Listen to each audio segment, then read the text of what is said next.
മതം, ജാതി, വർഗം, വർണ്ണം ഇതൊക്കെ എന്താണ്?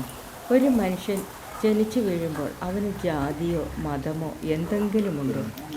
ഓരോ ആൾക്കാരും അവരവരുടെ മതത്തിനനുസരിച്ച് മാമോദീസ മുക്കുന്നു. അതുപോലെ തന്നെ ഓരോരുത്തർക്കും അവരുടേതായിട്ടുള്ള മതപരമായ ചടങ്ങ് നടത്തിയാണ് ഓരോ കുട്ടികളെയും ആ മതത്തിലെ ആണെന്ന് പറയുന്നത്. പക്ഷേ ഇതൊക്കെ എന്താണ്? ഒരു മനുഷ്യൻ മരിച്ചു വീഴുന്നതും ജനിക്കുന്നതും മരിക്കുന്നതും മതത്തോടു കൂടിയല്ല. മരിക്കുമ്പോൾ അവന് 6 അടി മണ്ണ് മാത്രമാണ് ആവശ്യമുള്ളത്. ആ മണ്ണ് ഭൂമിയിൽ ആരാണ് ഉണ്ടാക്കി വെച്ചത്? ഏതെങ്കിലും മതക്കാരാണോ? പ്രകൃതി നൽകിയ മണ്ണ് അത് ആരുടെയെങ്കിലും സ്വന്തമാണോ? അവനെ ഓരോരുത്തർ സ്വന്തമായി അടക്കി വയ്ക്കുന്നു. അതല്ലാതെ എന്തെങ്കിലും മനുഷ്യന് സ്വന്തമെന്ന് പറയാൻ ഈ ഭൂമുഖത്തുണ്ടോ? ആകെ മനുഷ്യന് ജീവിക്കാൻ വേണ്ടത് വായു, ഭക്ഷണം, വസ്ത്രം ഇവയൊക്കെ നമ്മൾ ആവശ്യത്തിന് വേണം. അതിൽ കൂടുതലായിട്ട് എന്തിനാണ് നമ്മൾ ഈ മതവും ജാതിയും പറഞ്ഞ് തമ്മിൽ തന്നെ ഒരാവശ്യമില്ലാത്ത കാര്യത്തിന് വേണ്ടി വഴക്കും ബഹളവുമായി നടക്കുന്നത്? എന്താണ് ജീവിതം?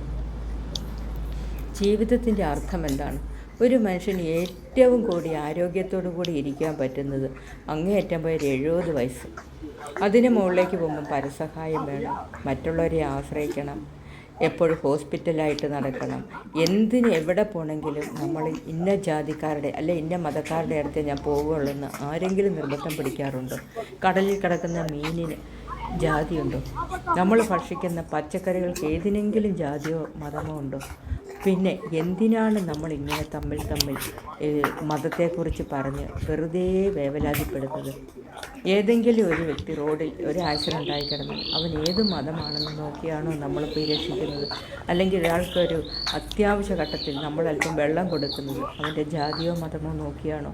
പരസ്പരം സ്നേഹിക്കുക, പരസ്പരം സഹായിക്കുക, പരസ്പരം വിശ്വസിക്കുക. ഇതിൽ കൂടുതലായിട്ട് ഈ ഭൂമിയിൽ നമ്മൾ എന്താണ് നമുക്ക് നേടാൻ കഴിയുക? എന്താണ് നമുക്ക് മറ്റൊരാൾക്ക് കൊടുക്കുവാൻ കഴിയുക?